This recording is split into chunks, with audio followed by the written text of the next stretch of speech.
The moment we stepped into his family house, I knew something was wrong. It wasn't the size. The mansion was stunning, glowing under the December lights. It was the silence. A silence that felt aware. My boyfriend Dylan kept smiling like nothing was strange. "You'll love them," he said. But the way he squeezed my hand too long made my stomach twist. His parents were perfect, rich, elegant, with smiles that didn't reach their eyes. His brothers, Caleb and Jeremy, looked like models. Their fiancées, Elena and Rose, looked very beautiful. But something in their eyes flickered, like static behind glass. That first night, I tried talking to Elena while we decorated cookies. She just stared at me, lips trembling like she was whispering to someone only she could see. I laughed awkwardly. "You okay?" She turned her head slowly and said, "You shouldn't have come." Before I could speak, Dylan walked in, voice calm. "Ignore her. She's recovering trauma. She forgets herself sometimes." But she didn't look sick. She looked trapped. It was dinner time. The table was perfect. Gold plates, crystal wine, food that looked like it belonged in a painting.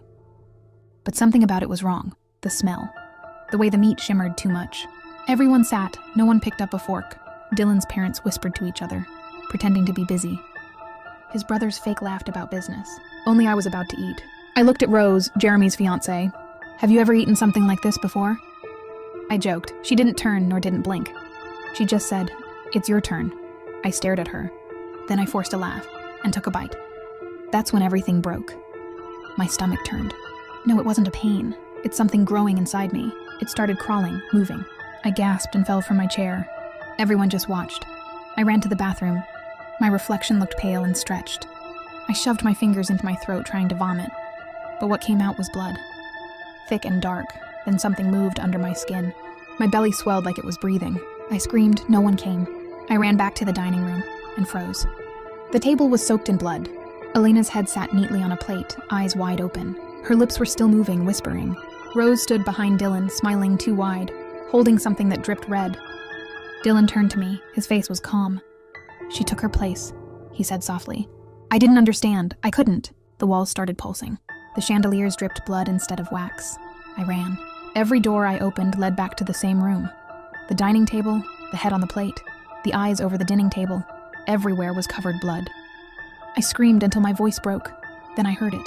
Dylan's whisper right behind my ear. "You ate it. Now you're one of us." I turned and saw his face stretch into something inhuman, his eyes black and glowing red inside. I ran toward the glass door, smashed it open. But outside, there was no forest anymore, and something crawling out of the dark toward me. Like, comment, share, and follow Dark Reels by Abby. Maybe someone will find me before this thing grabbed me.